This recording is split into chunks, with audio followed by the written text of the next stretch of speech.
Pronto, vamos lá. O que que a gente vai fazer na aula de hoje, certo?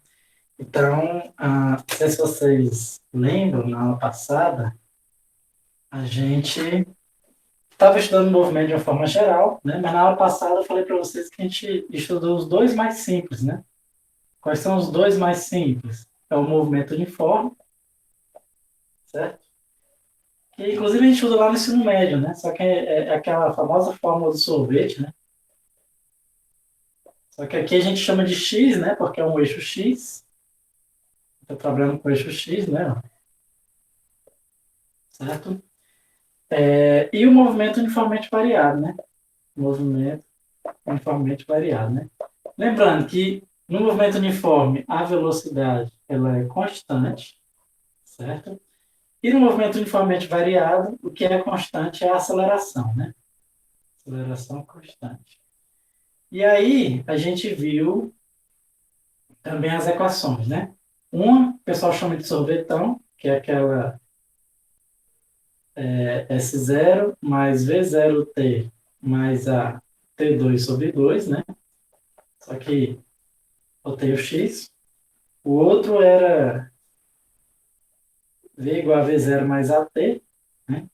No meu tempo o pessoal chamava de VOAT, mas né, até na aula passada alguém falou que vovó, sei o quê, até, sei lá. Esqueci qual, mas tem uma frasezinha aí que vocês criaram, né?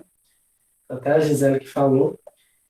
E também vimos a equação de Torricelli, né? Essa aqui eram as equações do movimento uniformemente variado, certo? E hoje a gente vai aplicar, né, especialmente as equações do movimento uniformemente variado em um movimento que é muito comum a gente, né? Inclusive acabou de acontecer aqui, né? Que é quando o corpo se movimenta sobre a ação da gravidade, né? Chama aqui de movimento vertical. Movimento vertical, né? Ou seja, como o pincel agora que acabou de cair, né? Ó, é um movimento quando o corpo está sob a ação da gravidade, né? Que, dependendo da situação, a gente pode considerar um movimento uniformemente variado, né? Movimento uniformemente variado, tudo bem? Mas primeiro vamos entender, certo? Primeiro vamos entender, né, algumas coisas. Certo? Então, a primeira coisa que a gente vai entender é o seguinte, é por que que existe a gravidade, né? Então, aliás, vamos fazer uma pergunta mais básica ainda. Por que que as coisas caem, né? Por que que eu solto um objeto e ele cai, certo? Então, se você não for um terraplanista, né, você vai responder que é por causa da gravidade, né? Gravidade, certo? Tudo bem? Que é o certo, né? Se você for um terraplanista, eles dizem que é porque o globo, na verdade, não é as coisas que caem, é o globo terrestre que está subindo, né? Não sei se você já viu essa teoria, né? Globo não, sei lá, o disco, né? O disco terrestre que está subindo, né? Que não faz o menor sentido, certo? Ah, então, assim, é por causa da gravidade, certo? E o que é a gravidade, né? O que é a gravidade, certo? Vamos entender um pouquinho do que é a gravidade, né? O que acontece? A gravidade, né, ela é consequência da força gravitacional. O que é a força gravitacional? É uma força que todo corpo que tem massa exerce em outro corpo que tem massa, né? Então, ou seja, basicamente, o que é a gravidade? A Terra, né, ela tem uma massa, certo? E o objeto, a pessoa que esteja pulando, seja o que for, né, ele também tem uma massa, né? Um objeto bem que assim também tem uma massa. O que significa dizer que dois objetos que têm massa, quando você bota um próximo do outro, um exerce uma força sobre o outro. A distância mesmo, não precisa ter o contato. Tudo bem? E aí, é por isso que os objetos caem, né? Porque todo objeto que tem massa atrai outro objeto, certo? O mais curioso é que isso é verdade para qualquer que seja objeto. O que significa dizer? Que esse pincel aqui, certo? Nesse exato momento, ele está atraindo esse pincel. Porque esse pincel tem massa, esse aqui também tem. Então, um está atraindo o outro. Assim como eles também estão me atraindo e eu estou atraindo eles. Então, está exercendo um monte de força aqui. Assim como qualquer outro objeto que tem aqui ao meu redor, ou qualquer objeto que tem aí próximo de você, ele está lhe atraindo nesse exato momento. O seu celular está lhe atraindo, né? Não é porque você quer jogar ou mexer no Instagram, né? É porque ele está lhe atraindo mesmo, fisicamente, né? Ele tem uma força ali puxando, certo? Mas, o que acontece? Aí você fala assim, professor, mas agora sim o senhor ficou louco de vez, né? Como é que o senhor está dizendo que esse pincel está atraindo esse? Se eu encosto o bicho, afasta aqui, não sinto força nenhuma, né? Então a questão é a seguinte, existe uma força, só que é uma força muito pequena, né? Só para a gente ter ideia, essa força, para você calcular, né? É assim, uma constante gravitacional, né? O G é um valor de uma constante, vezes o produto das massas dos dois corpos, né? Só que você botou dois corpos, um de M1, outro de M2, e eles fazem uma força entre si, né? De atração, certo? Eles vão se atrair, dividido pela distância ao quadrado. Vamos ver aqui quanto é que é essa força, se for o caso, vamos supor que dois corpos de 1 quilo, cada um tem 1 quilo, certo? Então, uma distância de 1 metro um do outro, certo? Então, nesse caso, esse é um, esse é um, esse é um. Então, a força é simplesmente a constante gravitacional. A constante gravitacional, ela é... Deixa eu só pegar aqui o valor dela.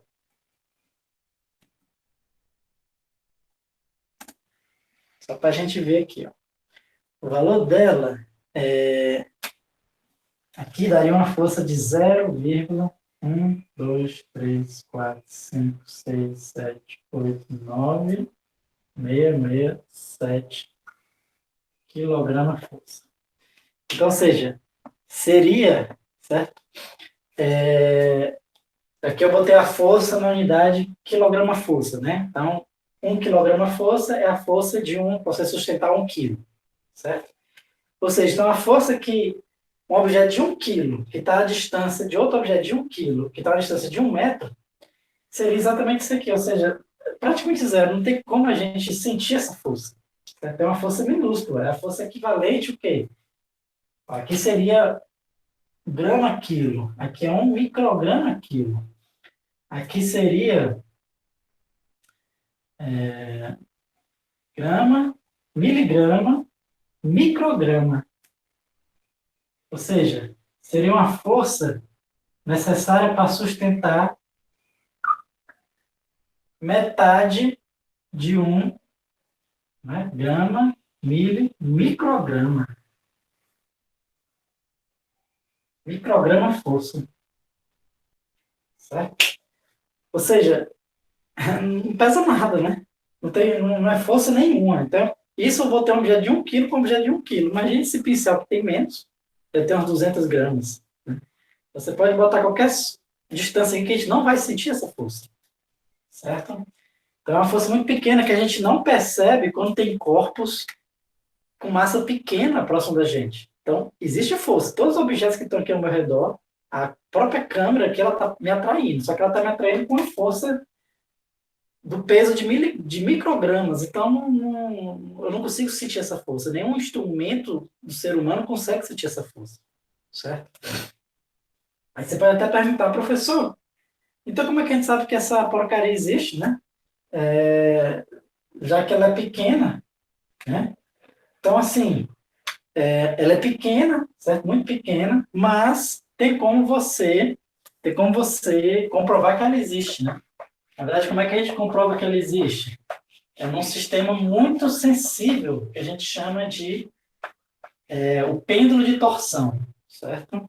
O que é o pêndulo de torção? E aí você pode fazer até em casa, né? Na verdade, lá no laboratório, lá no IFCE, né, de Calcaia, tem um laboratório de física. Quando as aulas voltarem a ser presencial, eu vou fazer esse experimento aqui, quem quiser ver pode ir lá ver, certo? O que é um pêndulo de torção?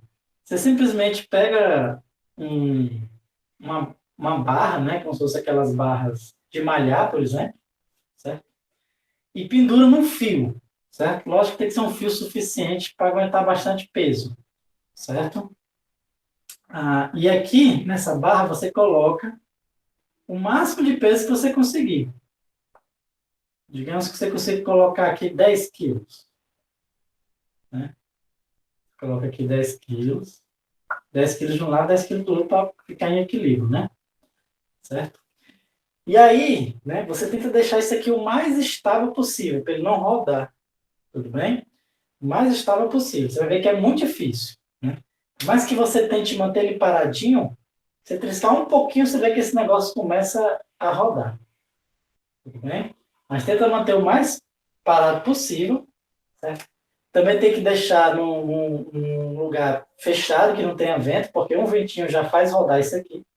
E o que você faz? Aí você aproxima um peso próximo aqui, de um lado, certo? O máximo de peso que você conseguir, de um lado e do outro, certo? Botei aqui como se fossem umas anilhas aqui, tudo bem? Máximo de peso, de um lado e do outro, certo? Bota aqui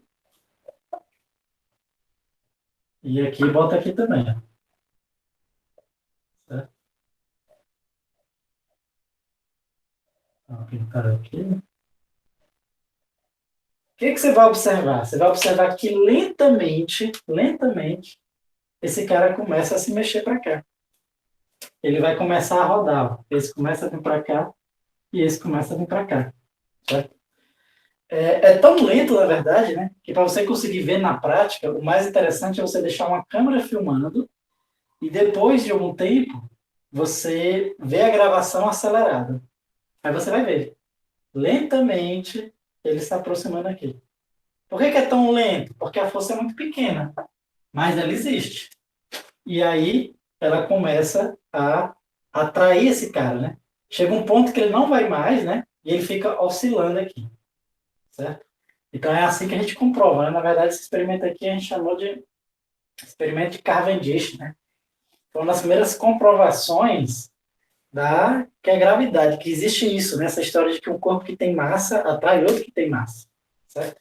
Então, assim, se esses corpos não têm eletricidade nenhuma, né? Ou seja, não é uma força elétrica, não é uma força magnética, não tem vento, não tem nada, por que esse negócio se mexeu? Então, e se mexe, inclusive seguindo essa equação, né? Você pode fazer a previsão, né, de quanto vai ser essa inclinação, o quanto tempo ela vai ficar oscilando, você consegue fazer essa previsão, certo? O tempo aqui de oscilação, né? Então, a gente consegue comprovar que a força da gravidade existe através de um experimento como esse, certo? Então, assim, como eu falei, né, a gente não sente a força praticamente de nenhum dos objetos que está à nossa volta, porque são forças pequenas. Mas existe um objeto que está próximo da gente que tem uma massa gigantesca, né? Que objeto é esse que tem uma massa gigantesca? É a Terra, né? Então, a Terra ela está próxima da gente, tem uma massa enorme. Então a gente consegue sentir a força que ela faz na gente, certo? A gente consegue sentir a força que ela faz na gente, tudo bem? E aí, essa força, certo? Gera uma gravidade, né? Gera uma gravidade nos corpos, certo? A gente vai entender um pouquinho melhor, um pouquinho melhor mais para quando a gente vai vendo leis de Newton, mas por incrível que pareça, a aceleração da gravidade,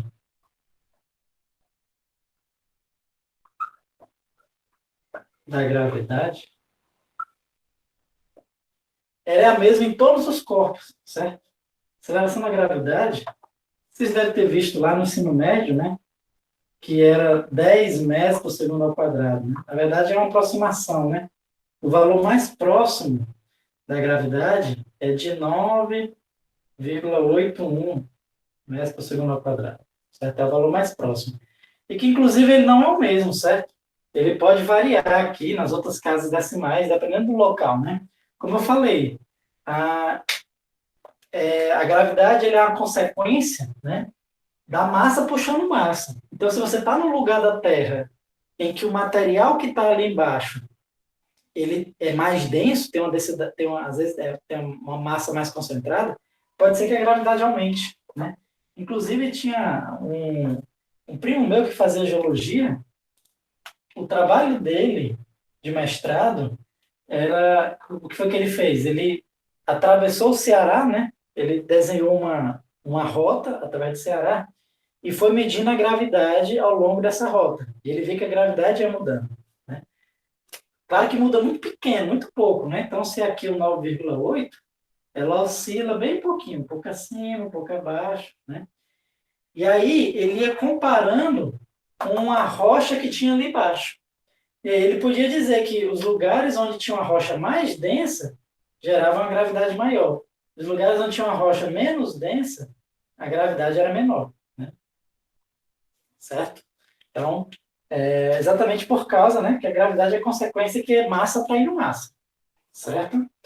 E como eu falei, a aceleração da gravidade, né, ela é a mesma em todos os corpos, tudo bem? Isso é até um pouco contra-intuitivo, certo?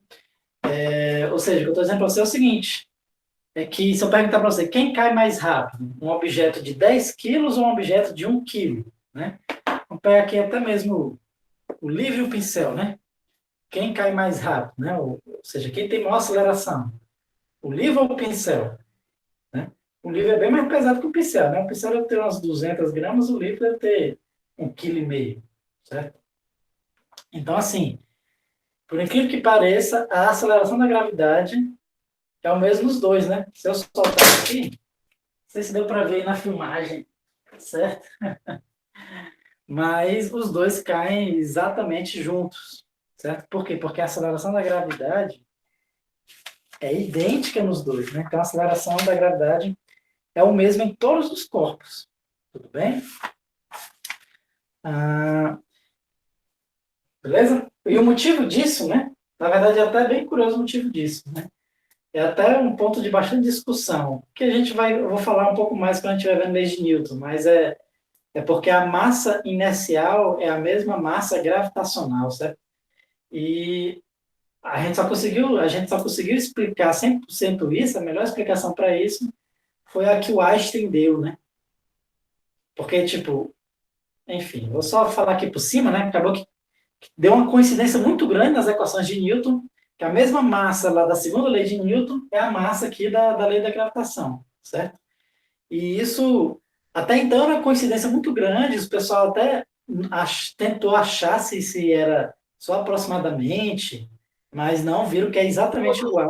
Professor, Você pode o senhor falar. disse a massa inicial é a mesma, A massa inercial é a inercial. mesma massa gravitacional. Porque, Essa é a explicação, né? Dos dois exatamente, é o caírem ao seguinte, mesmo tempo. é porque eu já estou um pouco adiantando um pouco o conteúdo, mas a massa inercial é aquela massa que aparece na segunda lei de Newton, força é igual à massa vezes aceleração, né? E a massa gravitacional é a massa que aparece aqui na lei da gravitação. E o que é impressionante é que as duas são iguais, certo? A mesma massa da segunda lei de Newton é a massa que aparece aqui na força de gravitação. O que não necessariamente precisaria ser, tá entendendo? Então, assim, então o que acontece? Isso é uma coincidência muito grande que todo mundo questionava. Por que é tão coincidente, né? Por que é exatamente isso? E o pessoal começou a pensar que isso poderia ser algo mais profundo, né? E hoje a melhor explicação que a gente tem para essa coincidência, digamos assim, é a que o Einstein deu, né? E qual é a explicação do Einstein? Que ele diz o seguinte, que na realidade, mas aqui eu já estou adiantando bem mais, né? Lógico que isso é só para a gente pensar um pouco filosoficamente sobre isso, né? Na verdade, ele diz o seguinte, que a gravidade, ela não é uma força real, né? É diferente da força elétrica, é diferente da força magnética, né? A força eletromagnética, né? Igual como eu tenho aqui dois imãzinhos, né? Por exemplo. Então, um está atraindo o outro aqui, certo? Por uma força que realmente existe, né? Não sei se vai dar para ver, porque não sei se a câmera vai pegar. Não vou aproximar, ele vai subir aqui. Acabou vindo aqui. A força elétrica e magnética ela realmente existe, mas a força gravitacional, o Einstein diz que é o seguinte, que na verdade não é uma força que existe de verdade, né? A força gravitacional. Ela diz que na verdade o que acontece? A massa, ela distorce o espaço-tempo. É como se ela distorcesse o espaço. O pessoal até dá o exemplo de quando você senta numa cama. Quando você senta na cama, a cama não fica para baixo, né? Se você botar um objeto próximo de você, ele não vai descer, né? Você está aqui na cama. Você senta aqui na cama, né? Você bota um objeto aqui do lado, ele desce e encosta em você, né? Ou seja, você distorceu a cama. E aí o objeto tende a vir para você. O Einstein disse que a gravidade é a mesma coisa. Um corpo que tem massa, ele distorce o espaço ao redor dele e as coisas tendem a se atrair, né? Pelo mesmo motivo, certo? Mas isso é só para a gente entender um pouquinho, tudo bem? Só para a gente entender um pouquinho de onde é que surgem essas coisas, certo? Mas, na prática, né, para resolver as questões, tá, a gente não aplica tanto isso. Mas para a gente entender de onde é que vem as coisas, tudo bem? E o mais importante é isso, todos os objetos que vão ter a mesma aceleração, certo? Todos os objetos vão ter a mesma aceleração da gravidade, certo? Aí só tem um detalhe, né? Deixa eu só pegar aqui.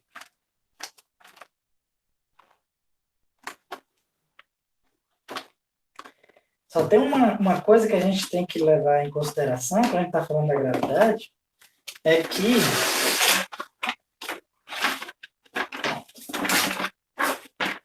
vou pegar uma folha aqui, certo? Que os corpos, geralmente em queda livre, tem outra força agindo neles, né? Não só a gravidade. Então, por exemplo, se eu soltar aqui o livro e o papel, quem é que vai cair primeiro? Né? Se eu soltar o livro e o papel, é lógico que, né? Você já fez isso, quem vai cair primeiro é o livro, né? Vamos ver aqui, ó. O papel ficou voando um pouco, né? E o livro caiu primeiro, certo? Agora, suponhamos o seguinte, que eu vou soltar esse papel, certo? Em cima do livro. Né? O papel agora está em cima do livro, né? O que vai acontecer?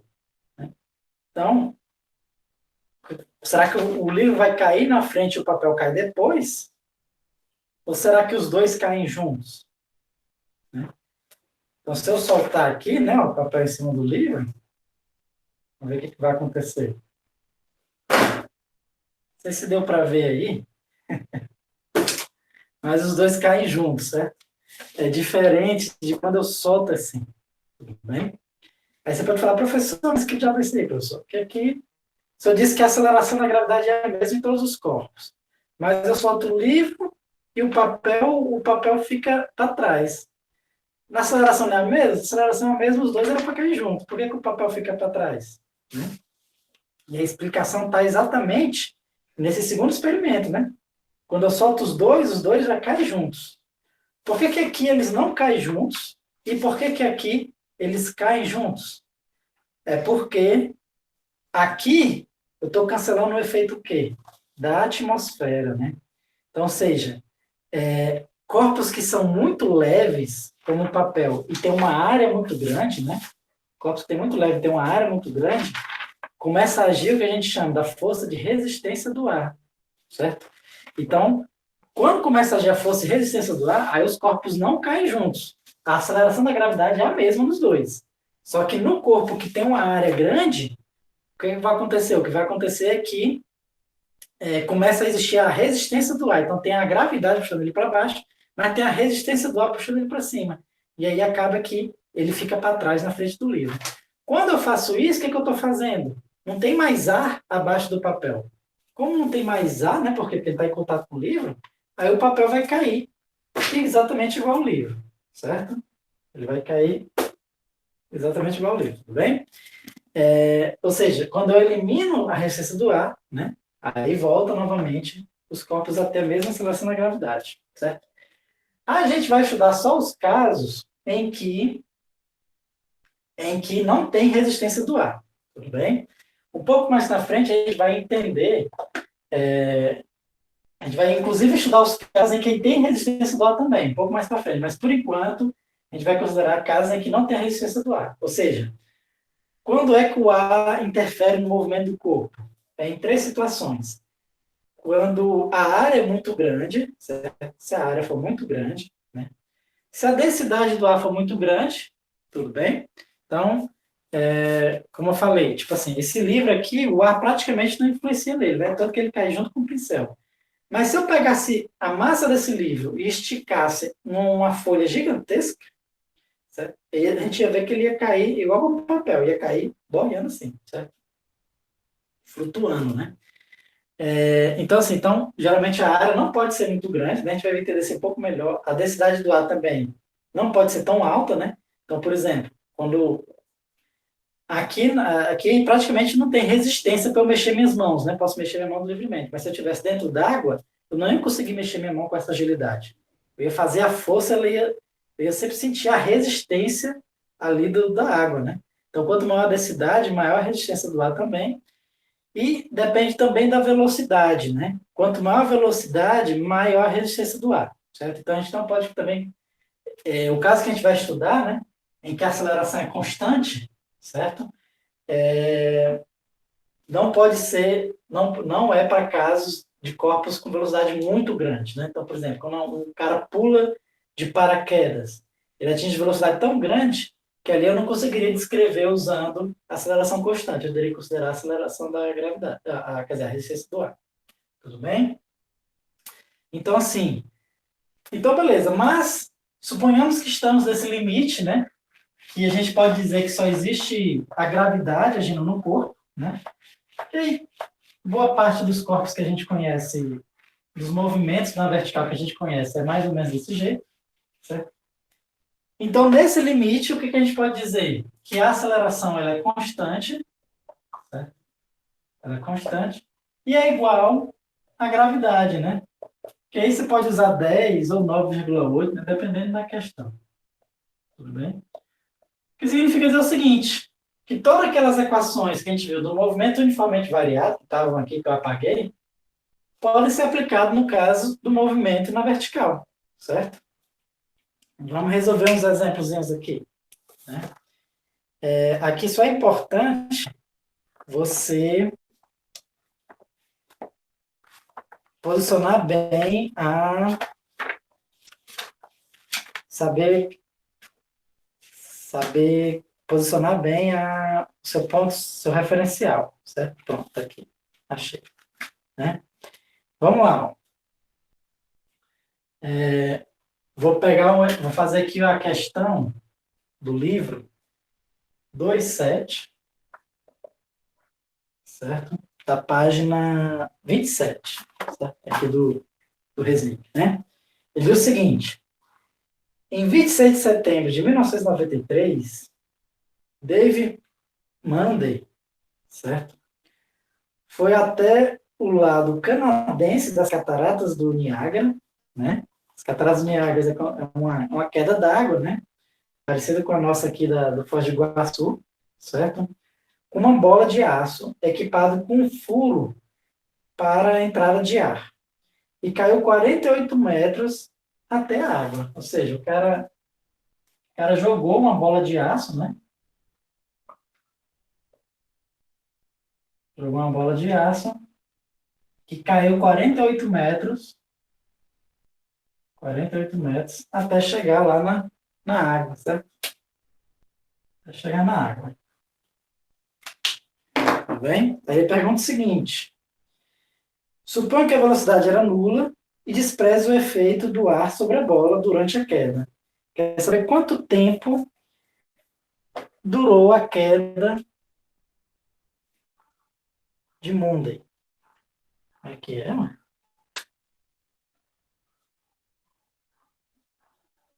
E caiu 48 metros. Eu tô achando que ele... Só por curiosidade, eu não sei se esse cara entrou nessa bola e caiu junto, mas enfim, ele caiu 48 metros. É importante a gente saber quanto tempo ele levou para cair, certo? Então, aqui é o seguinte: a primeira coisa que a gente tem que fazer quando vai resolver esses problemas é pensar de como é que é o nosso referencial. A gente viu que as nossas equações, certo? Era assim, né? Ó, x igual a x0 mais v0t T mais A, T2 sobre 2, V igual a V0 mais AT, e também o V ao quadrado igual a V0 ao quadrado mais 2A delta X, certo? Então, normalmente, no problema vertical, a gente adota alguns referenciais, tem que fazer algumas convenções, né? Então, a primeira convenção é que o A, agora a gente chama de G, né? Gravidade, certo? Para indicar que é a aceleração da gravidade, né? Certo? Outra convenção é o seguinte, a gente não chama mais de X, né? Porque o X está muito associado à variável na horizontal, certo? Como é que a gente vai estudar movimento na vertical, a gente, em vez de chamar de X, chama de Y. Mas é exatamente a mesma coisa, certo? É a mesma ideia, só que em vez de ser X é Y, só para dar a ideia de quem está na vertical, certo? Outra coisa importante é como você vai adotar o seu eixo Y, certo? Por quê? Porque a gravidade, tem que lembrar que a gravidade, logicamente, ela sempre é para baixo, né? Na verdade, ela sempre é apontando para o centro da Terra. Se você adotar o seu eixo Y também para baixo, certo? A sua gravidade fica positiva. Se você adotar o seu eixo Y para cima, a sua gravidade fica negativa. Certo? Tudo bem? Então, tem que ficar atento a isso. Geralmente, o que é mais fácil fazer? Problemas de queda livre, que o corpo só faz cair, a gente adota o eixo Y para baixo, fica mais fácil. Mas você poderia adotar para cima, pode ser também, não tem diferença. Certo? Já lançamento vertical para cima, quando você pega um corpo e joga ele para cima, aí geralmente a gente adota o Y para cima. Certo? Mas como eu falei, a forma que você adota o seu eixo não importa, certo?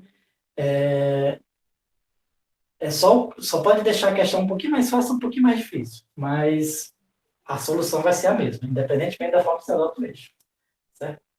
Então fica o seguinte, então beleza, eu quero achar o tempo que ele levou para percorrer os 48 metros, certo? Então, como eu estou falando de tempo e de distância, eu penso logo que eu vou usar essa equação, certo? Então, eu penso logo que eu vou usar essa equação. Né? Porque essa aqui é o que relaciona tempo e o y, que é a posição. Certo? Então, vamos lá, beleza. Então, vamos usar essa equação, e aí tem que fazer mais algumas convenções, né? Ó. A gente tem que saber, ó, se a gente quer saber o tempo, né, temos que saber a velocidade inicial, a gravidade eu já tenho, né?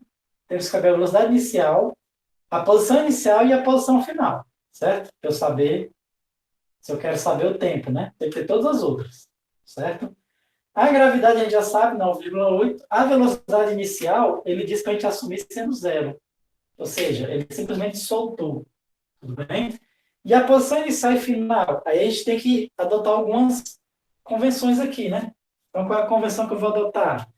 Que essa posição inicial aqui é a posição zero, meu y igual a zero, certo? E a posição final, que é quando ele chega lá na água, né? É exatamente y igual a 48. Certo? Lembrando que isso aqui é totalmente Professor, opcional. Pode você pode perguntar. levantar só um pouquinho a parte que está filmando o celular? Esse é o celular? Ah, porque não está vendo totalmente, é? A parte de cima. Assim dá para ver? O seu cortou ali o quê? É um zero lá em cima, é? Esse aqui é um zero aqui, né? Não, do outro lado. Ah, aí não dá para ver lá em cima, né? É, Deixa eu fazer assim, então. Vou afastar aqui. pronto, agora dá certo. Pronto. É porque acaba que eu descobri que essas gravações dependem de onde você está assistindo. Tipo assim, no meu notebook eu estava vendo a tela completa, tá vendo no teu celular, não deu para ver. Talvez outro celular de outra pessoa dê. Depende se está em pé ou se está deitado, né? Aí às vezes, mas sempre que estiver faltando alguma coisa, você me avisa que eu dou uma ajeitada, certo? Então vamos lá. Então, beleza. Velocidade inicial zero. A posição eu adotei como aqui sendo zero e aqui sendo 48. Né? E aqui é totalmente opcional. Eu poderia ter adotado aqui sendo zero. Né? Só que se aqui fosse zero, ou seja, quando ele chega na água zero, E como ela tem meu eixo aqui para baixo, então aqui seria menos 48, certo? Ou eu poderia até botar aqui um número qualquer, 10. Só que aqui seria 58, certo? Então, ou seja, a forma que você escolhe o seu eixo aqui é do jeito que você quiser, certo? O mais fácil, lógico, é aqui sendo zero e aqui sendo a posição 48, né? Então, meu y representaria o quanto o corpo caiu, né? Certo? Esse meu y está representando o quanto ele caiu. Então, vamos lá. Então, eu quero saber o tempo quando ele chega na posição 48, né? A posição inicial é zero, aqui é zero vezes t. A gravidade, vamos botar 9,8 vezes t ao quadrado dividido por 2. Né? Então, aqui é zero, vai ficar 48. 9,8 dividido por 2 vai dar 4,9 vezes t ao quadrado. Então, isolando o t ao quadrado aqui, certo? Aí aqui a gente pode passar esse para cá, esse para lá, multiplicar por menos 1 e passar dividindo. Eu já estou fazendo mais rapidinho aqui porque eu estou sem espaço, certo? Vai ficar 48 dividido por 4,9. E isso vai dar, deixa eu ver aqui na calculadora. Vai dar 48 dividido por 4,9. Dá aproximadamente 9,8.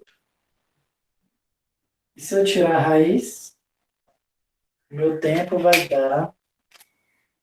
Tirar a raiz aqui.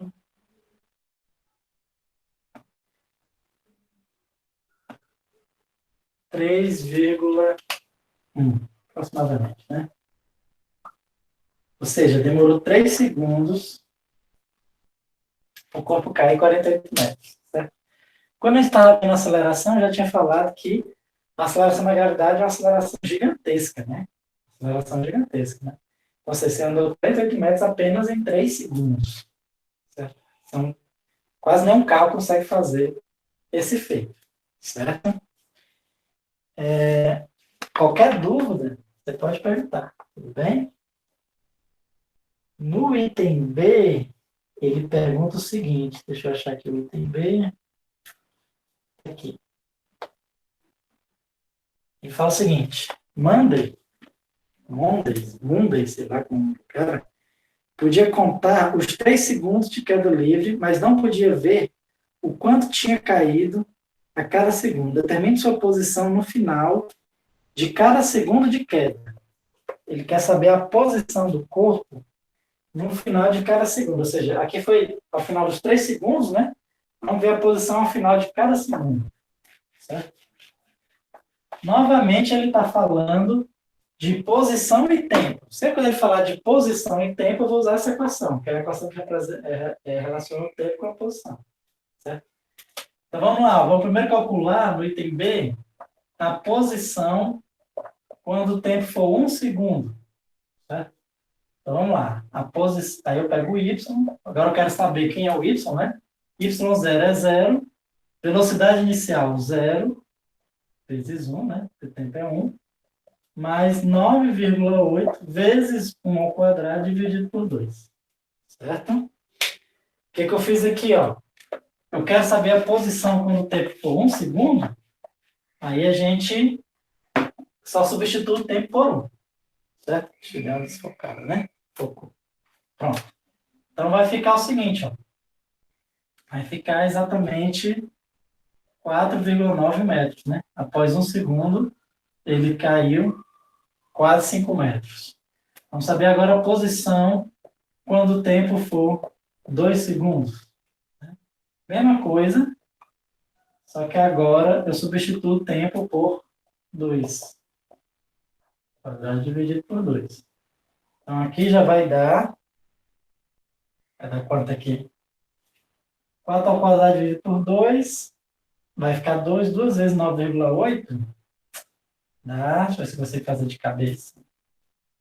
20.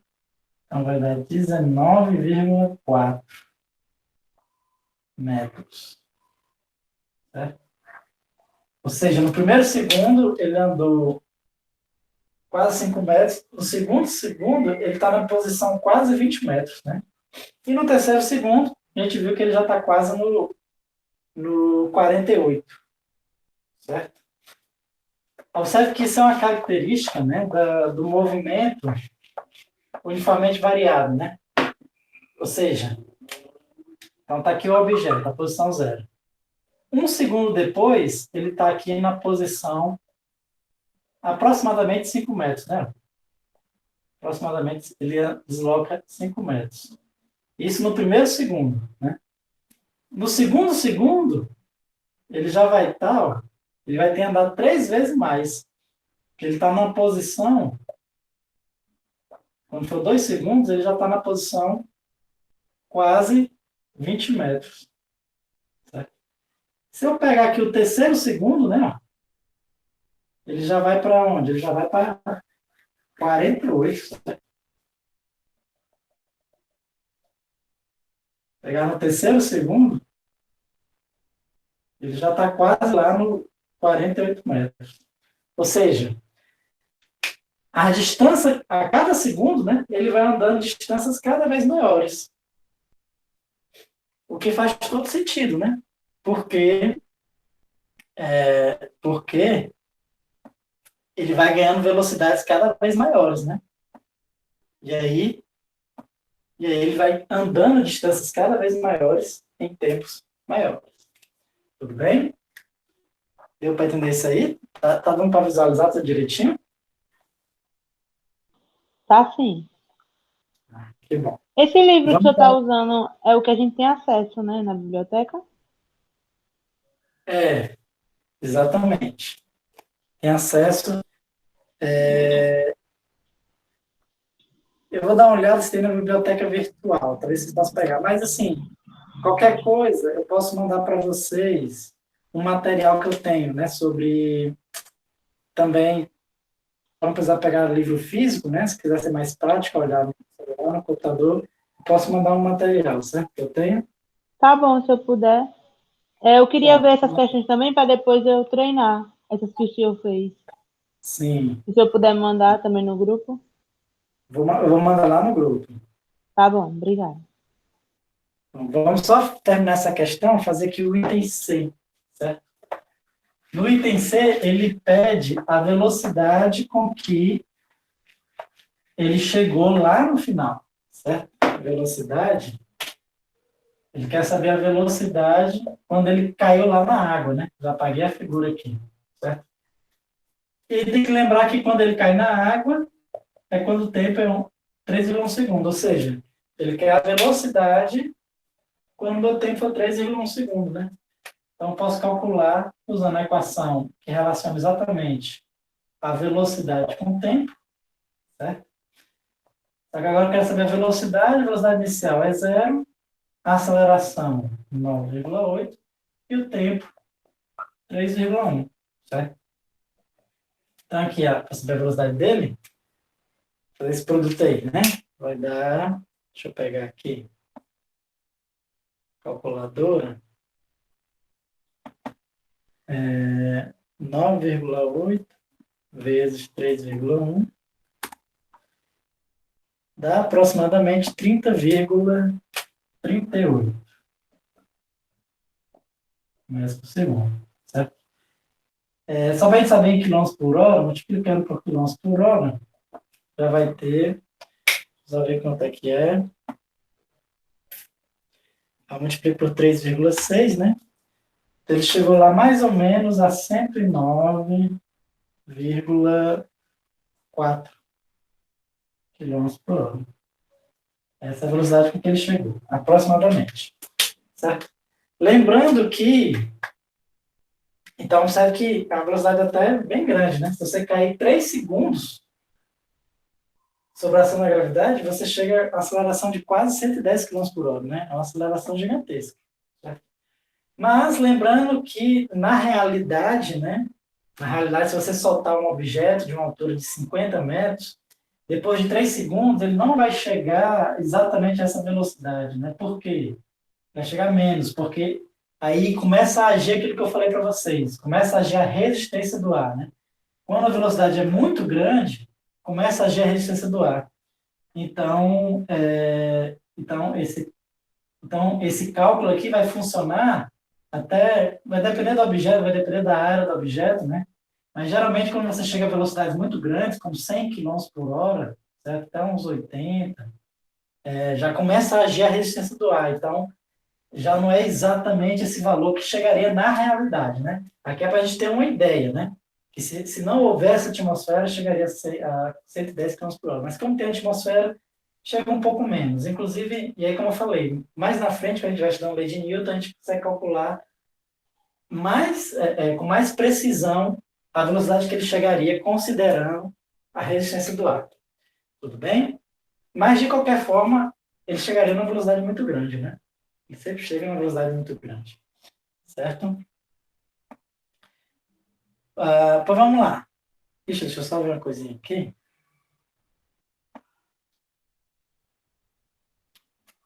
Acabou que o meu notebook perdeu a conexão. Espero que tenha gravado direitinho. Vamos lá, deixa eu ver aqui que horas são. Só para a gente finalizar, vamos resolver mais uma questãozinha, que é agora, né? Que eu quero mostrar para vocês um exemplo em que tem um lançamento vertical para cima. Vou aprender aqui com queda livre, né? Agora vamos ver se tem um lançamento vertical para cima, né? Vamos pegar aqui uma questão do livro também. Certo? É exatamente a questão seguinte. Ele fala o seguinte, é o exemplo 2.8, certo? Diz o seguinte, um lançador de beisebol, né? Arremessa uma bola de beisebol para cima ao longo do eixo Y com a velocidade inicial de 12 metros por segundo. Ou seja, tem uma pessoa que vai jogar uma bola de beisebol, né? Sei lá se é assim. Com a velocidade de 12 metros por segundo para cima, né? A velocidade inicial, ó, de 12 metros por segundo para cima. A velocidade até grande, né? E, naturalmente, o que, é que vai acontecer? Sempre quando você joga um objeto para cima, né? O que acontece é que ele sobe, chega um momento que ele desce, né? Desce aí para o chão. Tudo bem? Aí ele pergunta o seguinte, quanto tempo leva para a bola atingir a altura máxima? O item A, né? Ele quer saber, vamos chamar aqui de tempo de subida, certo?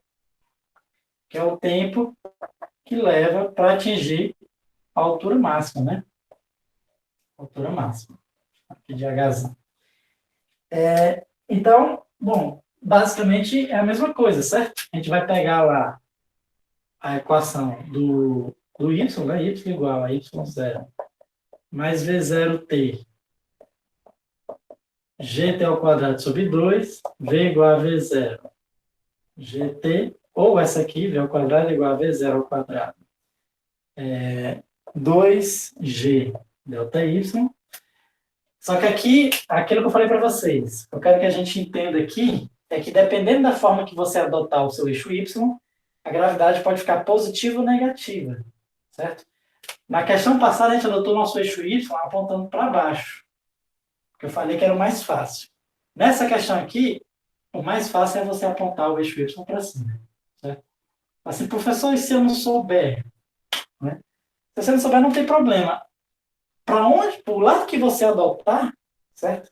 Vai dar certo. O importante é que você sempre analise corretamente o problema, né? Como eu falei, a gravidade, ela é sempre para baixo. Então, se você adota o seu eixo y para cima, então aqui a sua gravidade ela vai ficar negativa. Então, é importante que você lembre de você trocar o sinal, né? Essa velocidade inicial, por exemplo, ó, velocidade inicial está na mesma direção do eixo y. Então, ela é positiva. Se eu tivesse adotado o meu eixo y para baixo, minha velocidade inicial seria negativa. Certo? Então, é importante que eu sempre analise bem isso aqui, certo? A direção da velocidade e das gravidades, certo? Vamos lá, então, tempo de subida. Eu quero saber o tempo que ele leva para chegar lá em cima. Só que eu não sei quanto é essa altura máxima, não tenho a menor ideia, né? Qual é a única informação que eu tenho? A única coisa que eu sei é o seguinte, que quando ele chegar lá em cima, quanto é a velocidade dele? Quando ele chega lá em cima, que é a altura máxima, né? Ele está subindo. Ele tem que parar e voltar. Então, quando ele chega lá em cima, a velocidade dele vai ser zero, porque ele tem que parar para voltar, certo? Em outras palavras, quando eu pergunto o tempo de subida, eu quero saber qual é o tempo em que a velocidade é zero. Então, já que eu estou relacionando velocidade e tempo, eu posso usar a equação da velocidade, né? Então, V vai ser igual a V0 menos GT, né? Velocidade, quando ele chega lá em cima, é zero. Velocidade inicial, a questão me falou que era 12, menos gravidade, 9,8, vezes o tempo. Isolando aqui, vai ficar 12 por 9,8, né? Estou fazendo aqui mais rápido, porque tá, já falta bem pouquinho tempo para terminar, né? Deixa eu só ver aqui quanto é 12 dividido por 9,8. 12 dividido por 9,8. Dá aproximadamente 1,22 segundos. Certo? Bem, no item B, ele pergunta o seguinte. Ele pergunta qual a altura máxima alcançada pela bola em relação ao ponto de lançamento. Então, a altura máxima em relação ao ponto de lançamento, ou seja, ele não quer em relação ao chão, né? Até porque ele não me deu qual a altura. Em relação a esse pontozinho aqui, ó. Certo? Então, essa altura máxima em relação ao ponto, né, do lançamento, eu posso calcular, como eu já sei o tempo, eu posso pegar aquela equação do y e do tempo, né, já que eu sei o tempo, mas eu vou fazer o seguinte, só para a gente usar aqui outra equação, posso fazer de várias formas, né, mas eu vou usar essa aqui, ó. Vou fazer o seguinte, essa é a minha equação, ela relaciona a velocidade e o quanto o corpo se deslocou. Então, eu posso fazer o seguinte, que a velocidade final é zero, a velocidade inicial é 12, né, zero lá em cima, né, menos duas vezes a gravidade, que é 9,8, vezes esse ΔY. Esse ΔY é exatamente a altura, né? Esse ΔY é exatamente a altura. Então, vamos botar aqui esse Hzão aqui. Passo para o lado de lá. Então, vai ficar 12 ao quadrado, que é 144, dividido por isso aqui, que vai dar o quê? 19,6. Beleza. Então, a minha altura vai dar 144 dividido por 19,6. Deixa eu pegar aqui. 144 dividido por 19,6, 7,35 aproximadamente. Ou seja, foi 7 metros e 35 centímetros, né? Certo? Tá, né? Um ser humano consegue jogar uma bola 7 metros para cima, certo? 7 metros é mais ou menos a altura do segundo, terceiro andar, né? Então a gente consegue facilmente jogar uma bola 7 metros para cima, certo? Vamos lá, fazer aqui o item C, né? Ele diz o seguinte: quanto tempo a bola leva para atingir um ponto 5 metros acima do ponto inicial? A gente viu que ela chega 7,35 metros, lá em cima. Ele quer saber o tempo que ela chega aqui, um ponto que está a 5 metros acima do ponto inicial. Certo? Então, agora ele quer saber o tempo, né? Que quando o meu y for 5 metros, né? Considerando o ponto inicial como sendo zero, certo? Então, essa altura aqui de 5 metros, acima do ponto inicial, é exatamente y igual a 5. Eu quero saber o tempo quando o y for 5. Então, eu vou pegar a equação do y, né? Y igual a y0 mais v0t menos g t ao quadrado sobre 2. Substituo y por 5. A altura inicial é 0. A velocidade é 12, certo? Gravidade 9,8 é ao quadrado sobre 2, certo? Aqui, pessoal, eu tenho que resolver essa equaçãozinha do segundo grau, né? Passa o 5 do lado de cá, vai ficar o seguinte: 0 é igual a menos 5 mais 12t menos 4,9 é ao quadrado, né? E aí a fórmula de Bhaskara, né? Deixa eu apagar aqui. Vai até apagar, vamos apagar. Fórmula de Bhaskara. Vamos ver aqui. Então, vai ficar o delta igual a B ao quadrado, então dá 144, menos 4 que multiplica o A, que é menos 4,9, vezes o C, que é menos 5, né? Então, meu delta vai dar 144, menos com menos dá mais, com menos dá menos. 20 vezes isso aqui, vai dar 98, né? É isso mesmo. Então, meu delta vai dar 144 menos 98, dá o quê? 44 com 2, 46. Certo? Vamos lá. Tempo vai ser menos B, menos 12, mais ou menos raiz de 46. Deixa eu ver quanto é que é raiz de 46 aqui na calculadora. Raiz de 46. 6,78 dividido por 2 vezes o A, que é menos 4,9. Certo? Então, ou seja, vai ser menos 12 mais ou menos 6,78 dividido por... aqui vai ficar menos 9,8, né? Eu posso somar, quer dizer, eu posso multiplicar e dividir por menos 1. Então, esse aqui fica positivo, esse aqui fica positivo, esse aqui fica mais ou menos mesmo, certo? Vou ter duas soluções, né? Vamos ver quanto é essas duas soluções. A primeira é a soma, então é 18,78 dividido por 9,8. Então, o primeiro dá aproximadamente 1,91 segundos, certo? 92. E o segundo tempo vai ser, deixa eu ver aqui,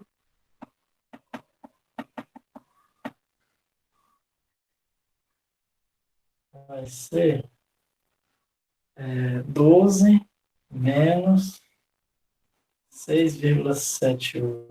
Não é isso? Dividido por 9,8, 0,53. Então, nós demos duas respostas, né? O que significa essas duas respostas? É exatamente porque ele passa nessa altura duas vezes, né? Lembra que quando você joga um objeto para cima, ele sobe e desce, né? Então, ele vai passar por essa altura duas vezes, né? Então, o cara jogou a bolinha, ele sobe e desce. Então, a posição aqui de 5 metros, ele vai passar duas vezes.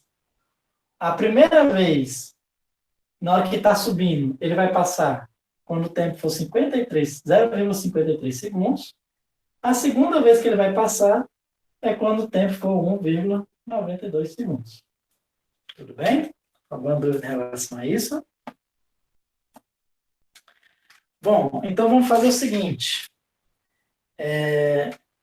Se não tiver mais nenhuma dúvida, a gente fica por aqui, certo?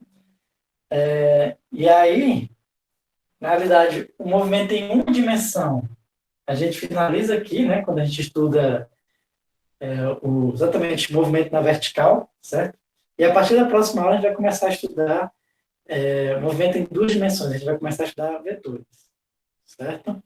Então, a gente fica por aqui, né? A gente se vê de novo amanhã, né? Então, até amanhã. Professor, eu não tenho certeza, mas o senhor já colocou todas as aulas gravadas? A de Física 1, não. Vou colocar agora. Assim quando encerrar a aula, eu coloco todas. Ela já está lá no Acho que YouTube, foi esse você já final de pode ver. semana ou foi semana. Tudo bem? Acho que deu uma cortadinha, eu não consegui te escutar.